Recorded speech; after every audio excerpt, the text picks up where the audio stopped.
This channel does not promote any violent, harmful, or illegal activities. All content provided by this channel is meant for an educational purpose only.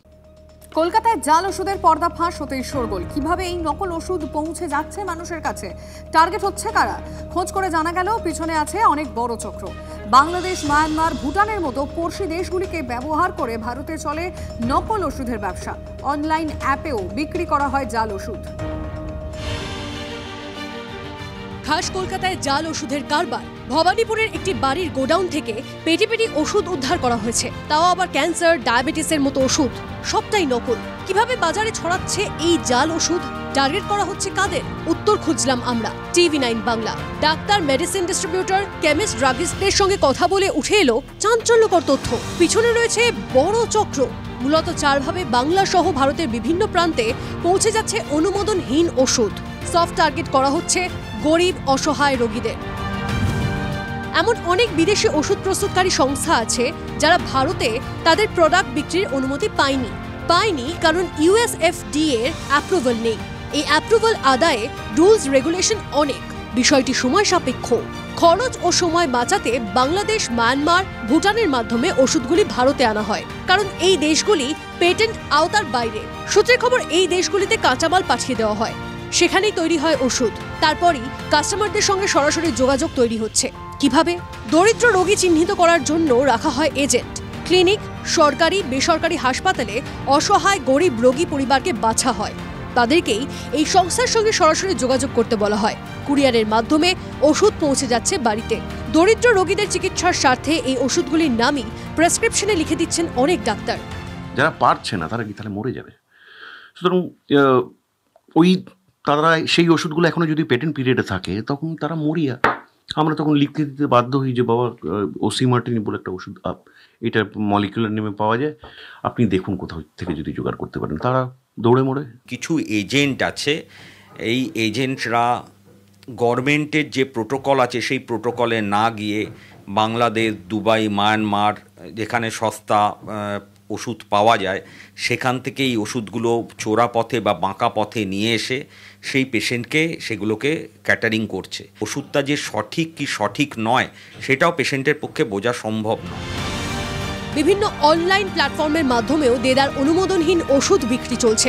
শুধু তাই নয়, online অ্যাপের দামের দিকে নজর রাখছে কিছু ট্রেড হোলসেলার। অনলাইন থেকে কম দামে ওষুধ কিনে মজুত করছে তারা। মজুদ ওষুধের মেয়াদ উত্তীর্ণ হয়ে গেলে লেবেল বদলে ছড়িয়ে দেওয়া হচ্ছে বাজারে। পাটনা, আগ্রা, মুম্বাই, পাঞ্জাব, এমনকি কলকাতাতেও রয়েছে এই জাল লেবেলের হাব। কিভাবে এই জাল চক্রের ফাঁদ থেকে বাঁচবেন, উপায় বাতলে দিচ্ছেন বিশেষজ্ঞরা। আমি সেই সব রোগীদের জন্য বলবো যে আপনারা সরকারি পরিষেবা নিন, কারণ সেখানে স্ট্যান্ডার্ড গাইডলাইন ভিত্তিক ওষুধগুলো ফ্রিতে দেয়া হচ্ছে। এর বাইরে বেরোনোর তো প্রয়োজন নেই। যাদের অর্থের অভাব আছে তারা দয়া করে বেস্ট চিকিৎসার জন্য গোপন পথে গিয়ে একটা ওষুধ কিনে এনে বিপদ ডেকে আনবেন না।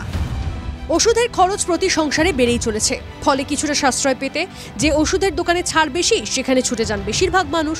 ওষুধ ব্যবসায়ী সংগঠনের বক্তব্য, এই ডিসকাউন্টের মধ্যেই লুকিয়ে আছে জাল ওষুধ কারবারের বীজ।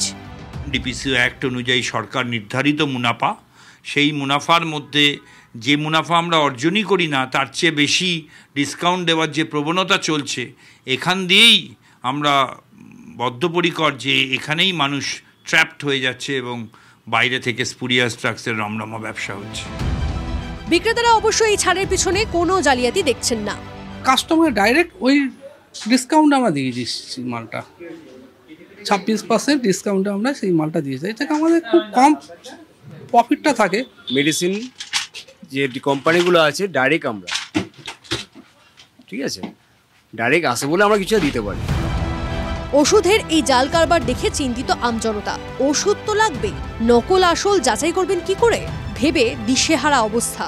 লোকে একটু চেষ্টা করছে অনলাইনে যেতে, যেটা বা অফলাইনে এমন দোকানে যেখানে একটু ডিসকাউন্ট 10-20% ডিসকাউন্ট পাওয়া যায়, কিন্তু সেখানেও যদি এরকম ফ্রড কেস ছড়া যেতে পারে তাহলে তো লোকের ভীতি লেগে যাবে। তো আমরা তো আর ভালো করে দেখছি না যে কি ওষুধ, বা ওটা বাইরের ওষুধ না এইখানের ওষুধ, আমরা তো বুঝতেও পারবো না, এবং ওটা খাওয়া হচ্ছে এতে আমাদেরই প্রবলেম হচ্ছে, এটা তো ঠিক না। সাবধান হন, বিশেষত ক্যান্সার বা ডায়াবেটিক রোগীদের ক্ষেত্রে সতর্ক থাকুন। সস্তায় ওষুধ পেতে গিয়ে আরো বড় বিপদ ডেকে আনবেন না।